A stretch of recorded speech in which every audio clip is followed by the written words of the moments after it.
Hi there, I'm Ruth Selorme and welcome to this judge training session. I'm going to be taking some notes and I will share this with the video. So if you see me looking down, I'm just writing things down and you'll be seeing the screen while watching this video as well. Today, we'll be talking about team comparisons when coming to a decision and then your contributions during deliberation. So let's just jump right into it. Team comparisons. Now you have four teams. We have opening government, opening opposition, closing government, and then closing opposition. What happens here is you need to do 6 different comparisons for you to get all 4 teams included. So your first one is going to be opening government against opening opposition. That's your first comparison. Your second comparison is going to be closing government against closing opposition.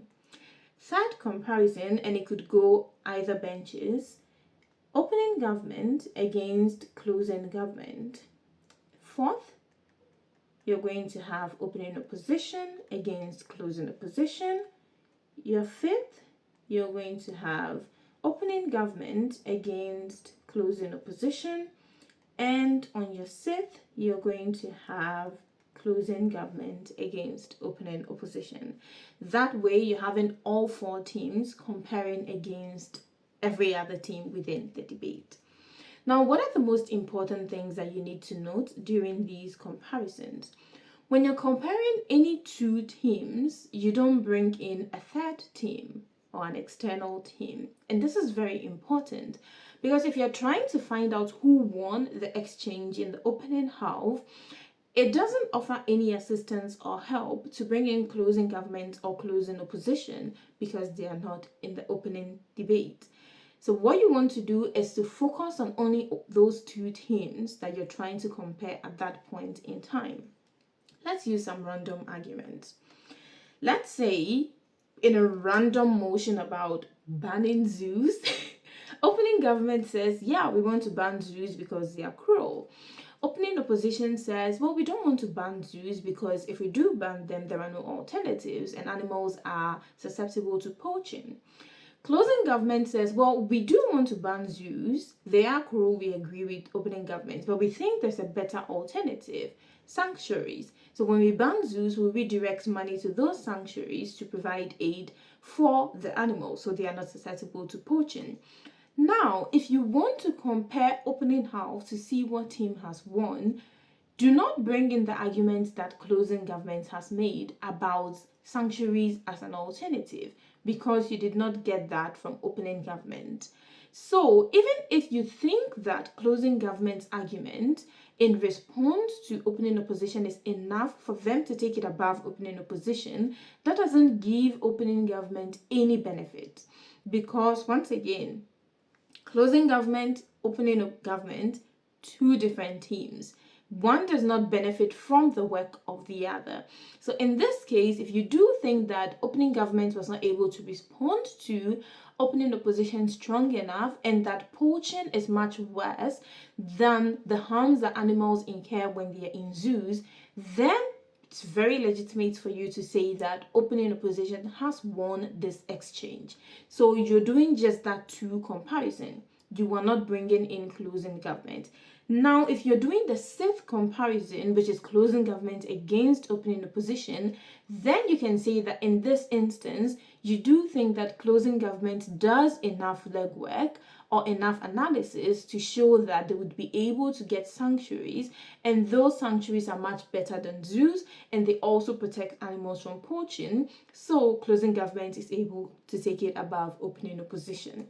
What I want you to realize in this exchange is that one team from the same bench could lose to a team on the other bench, while another team on the same bench could win against that same team from the other bench. In this instance, opening government from the gov bench loses to opening opposition in that exchange, but closing government from the same government's bench wins against opening opposition in that exchange. So that's one of the first things that you need to note.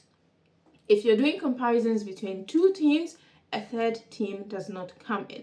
Whatever closing or opening does that is better doesn't benefit either of them when you are not comparing them against another team.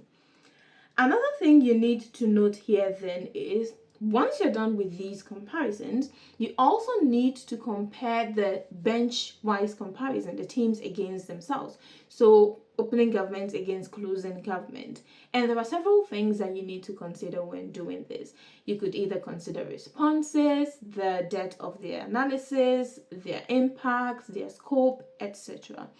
Once again, when you're comparing them, no third team comes in. The caveat here is, if you're comparing responses, for example, you could say closing government has much stronger responses to the up bench compared to opening government. You will not necessarily bringing in opening opposition or closing opposition as a reason for which closing government is winning against opening government. You are showing that the depth of analysis when it comes to responses, or the strength of analysis when it comes to responses, is significantly much stronger.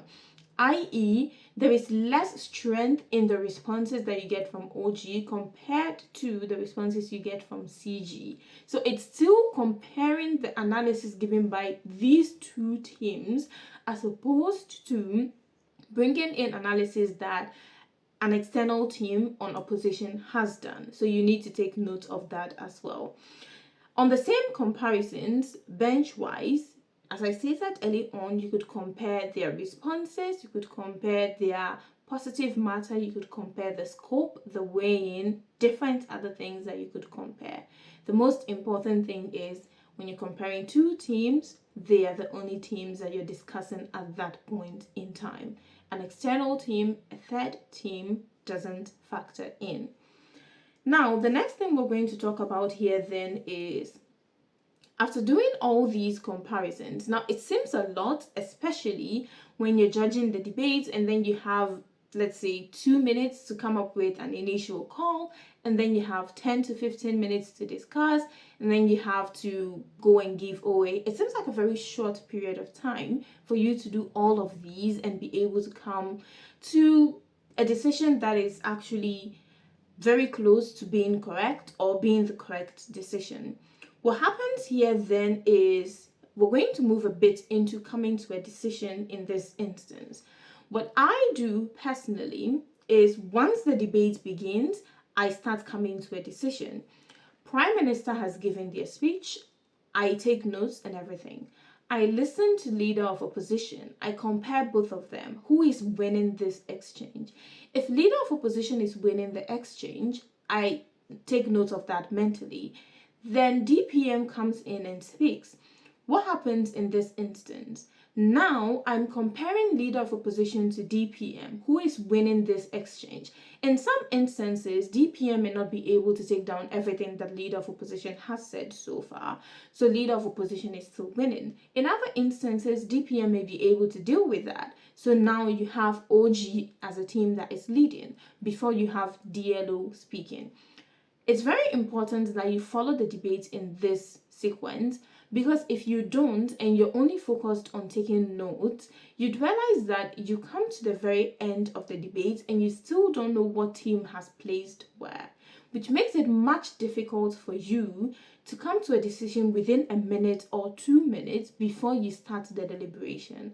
So if it helps you, just as it also helps me, you can start thinking about who is winning this exchange at what point in time while the debate is ongoing. It becomes a bit difficult once you're done with the opening half. So you may realize that, okay, OO is leading the opening exchange. So I understand that when it comes to the OG-OO comparison, then OG is losing to OO. But in some instances, once CG starts speaking, you get a bit confused. So how exactly do I do this comparison? Am I still comparing CG to OG in this instance to figure out who is leading? And am I also comparing CG to OO to figure out who is leading? Yes, you are doing both. It's quite important for you to do both, unfortunately, simultaneously. Because once again, you don't have a lot of time once the debate is done for you to come up with a decision. But you also don't want to waste every other judge's time by taking so long to come up with an initial decision. Remember that there is very little pressure on you to come up with the very right decision, because your first decision is the tentative decision, so it could change during the course of the discussion. However, you don't want to be wishy-washy during the discussion either. You want to have a stance and be able to defend that stance to a particular extent, at least. So you don't want to say, oh, I think OG first, CO second, CG third, OO fourth. And then someone says, well, I think the other way around. And you're like, okay, I agree with you. No. That's a bit too wishy-washy. You want to be able to defend why in the first instance you thought that OG was leading the debate, CO was second, etc., etc. Then you have an in-depth discussion, and if someone is able to change your opinion on those things, that is completely fine. You are not supposed to have your decision cemented in stone. Okay, now that we have that out of the way, let's go back to the comparisons. So you're done with the opening half, you think OO is leading the exchange. CG comes in and you think that CG has significantly taken out what OO has said. Remember what I said in the beginning. It doesn't mean that OG now benefits from the argument that CG makes. Just because you think that CG is now taking it above OO does not mean that OG also suddenly takes it above OO. No. I took a big note down there so that you can see. No, it doesn't mean that. It does mean that CG is winning against OO, but that doesn't change the result of the opening half exchange, which you had as OO winning against OG. Then you have CO coming in. If CO comes in and you think that CO now wins against CG, what does it not mean? Exactly. It doesn't mean that OO also wins against CG. It just means that CO is a much better team than OO and can win against CG, but CG can still win against OO. So keep that in mind. If it's a bit confusing, you can just go back in this video and listen to it again. The most important thing is, just because two teams are on the same bench doesn't mean that when it comes to comparison, those two teams have to be first or second or third and fourth. You can have OO be first and CO be fourth. It's completely fine. Okay, so now that we're done with that type of comparison, let's go back to coming to a decision. As I stated early on, you want to be coming to a decision while the debate is ongoing. So someone is speaking, you're already comparing them to a previous speech. Someone is asking a POI, you're comparing them to the strength of a previous POI and the strength of the answer to that POI. So you want to do that as the debate progresses so that you don't have to spend a ton of time coming to a decision once the debate is over. And as I said early on, your decision doesn't have to be written in stone. You can have a tentative decision, preliminary decision, completely fine. Do not feel pressured to have the absolutely right decision before everything is over. Okay, now we've talked about how you're coming to a decision while the debate is ongoing. Some of the things you need to consider then is strength of analysis, of course, rebuttals, engagement, POI, the strength of the POI, the answers to the POI, and then you're also looking at other things that are going on within the debate, the scope of analysis, the weighing, etc., the impact. So these are all things that you want to consider and compare every team against every other team to decide what team is able to best fulfill these things during the debate itself. Now, the debate is over. You want to contribute to the discussion. If you're the chair, then you're obviously the one that is leading the discussion. So you want to get everyone's opinions and then you want to start the discussion. What you want to do here then is, in most instances, I just go, okay, everybody give us your preliminary decision. I write those down and see the extent of difference within those decisions. In some instances, all judges may have the same call. Absolutely wonderful. So you spend less time trying to come to decisions if all judges already have the same call. In some instances, judges have widely different calls, and that is absolutely fine. But as the chair, it gives you a much bigger responsibility. You now need to figure out where the disparity lies the most. So, in which comparison do people disagree very vastly? Is it the long diagonal, which is OGCO? Is it the short diagonal, which is CGOO? You need to figure that out and then try to spend some extensive amount of time on it. When I say extensive, take that with a grain of salt because 15 minutes is very short.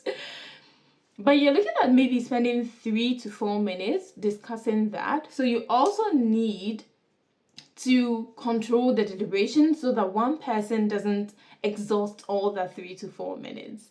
But you want to spend an extensive amount of time on it, just understanding where people disagree on things and how close you can get to actually getting an agreement. Remember, you don't need to force anyone to agree with your call as a chair, neither do you need to force anyone to disagree with the calls of anyone else on the panel.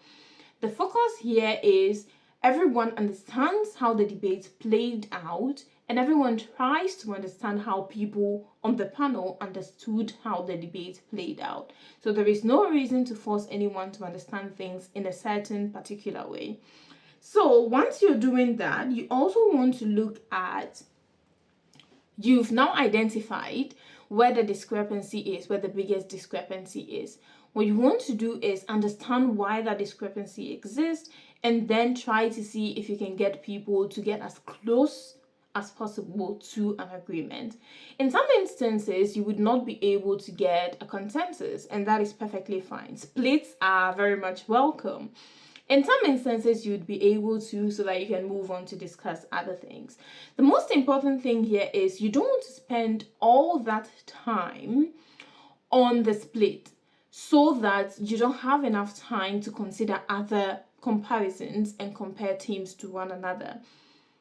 If you need to, keep a timer.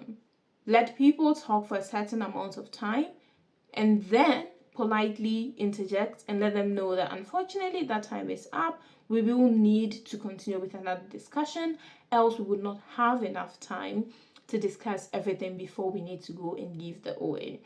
If you're a panelist, how do you help the chair arrive at reconciling these discrepancies? It's important for you to be straightforward, succinct, polite, and short. I know succinct and short are a bit like siblings, but I'm using it twice because it's very important. You may have a lot of things that you want to say, and all of these things could be extremely relevant. But if you alone keep talking the whole time, then nobody else gets to say anything. So it's important that you know how to time yourself internally. If you can't internally time yourself like a lot of people, then keep a timer.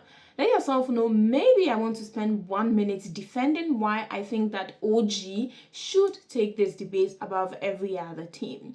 Spend that 1 minute and let it go.